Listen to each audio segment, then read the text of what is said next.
On va parler d'une alerte sanitaire qui, après avoir secoué la région lyonnaise, fait maintenant écho jusqu'en Seine-et-Marne. Au cœur du sujet, des polluants éternels retrouvés dans les sols agricoles. Tout ça à cause d'une pratique de fertilisation qu'on a longtemps cru géniale, mais qui révèle aujourd'hui un héritage chimique, un héritage totalement invisible à l'époque. Alors la grande question qu'on se pose, c'est que se cache-t-il vraiment dans nos terres? On va se pencher ensemble sur des décennies d'épandage de boue issues de stations d'épuration. C'est une méthode qui, vous allez le voir, soulève aujourd'hui de très sérieuses questions. Et pour bien comprendre l'ampleur du phénomène, il faut qu'on remonte un peu le temps. On parle de près de 2 décennies, oui, 20 ans, pendant lesquelles un syndicat d'assainissement, le SIAM 77, a fourni ses boues à des agriculteurs du coin. À l'époque, franchement, sur le papier, c'était l'idée parfaite. Une solution d'économie circulaire, on recycle les résidus pour enrichir les sols, c'était vu comme quelque chose de naturel, de bénéfique. Sauf que personne ne se doutait qu'il y avait un passager clandestin dans toute cette histoire. Et ce passager, ce sont les fameux polluants dits éternels, les PFS. Pour faire simple, c'est un groupe de produits chimiques ultra résistants qui, une fois dans la nature, y restent pour très longtemps. Et attention, on ne parle pas de petites quantités, hein. Pour vous donner une idée, rien que pour l'année 2013, on a épandu plus de 14 000 tonnes de ces boues sur les champs. Et ça a couvert une surface de 760 hectares en une seule année. Alors, on pourrait penser que cette pratique a été stoppée net dès qu'on a eu des doutes. Mais en fait, la transition a été très lente.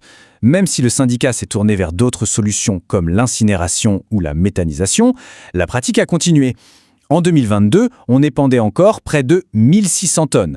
L'arrêt définitif pour septembre 2025. Mais comment est-ce que ça a pu durer si longtemps? Eh bien, la réponse se trouve dans une sorte de vide juridique. De son côté, le syndicat d'assainissement affirme avoir toujours suivi les règles à la lettre et même avoir été plus strict que ce que la loi exigeait. Et sur le papier, ce n'est pas faux. Et voilà, on touche au cœur du problème. La réglementation de l'époque imposait de chercher des polluants classiques, comme les métaux lourds ou les hydrocarbures. Mais elle était complètement muette sur les PFS. Il n'y avait aucune obligation légale de les chercher. Et donc, logiquement, comme on ne les cherchait pas, on ne les trouvait pas, un véritable trou noir réglementaire. Alors forcément, face à cette accumulation silencieuse et à cette énorme incertitude, une demande émerge avec de plus en plus de force, celle de la transparence. Il faut savoir ce qu'il en est. Le vrai problème aujourd'hui, le voilà. Il est impossible pour le grand public de savoir précisément quelles parcelles ont reçu ces boues potentiellement contaminées. Il n'existe aucune cartographie, aucune liste publique. C'est une opacité totale. Pourtant, une association locale, Coteaux et Vallée de la Marne, affirme que l'information existe bel et bien, et elle propose un plan d'action qui tombe sous le sens. D'abord, on retrouve les archives, comme les registres parcellaires de l'époque.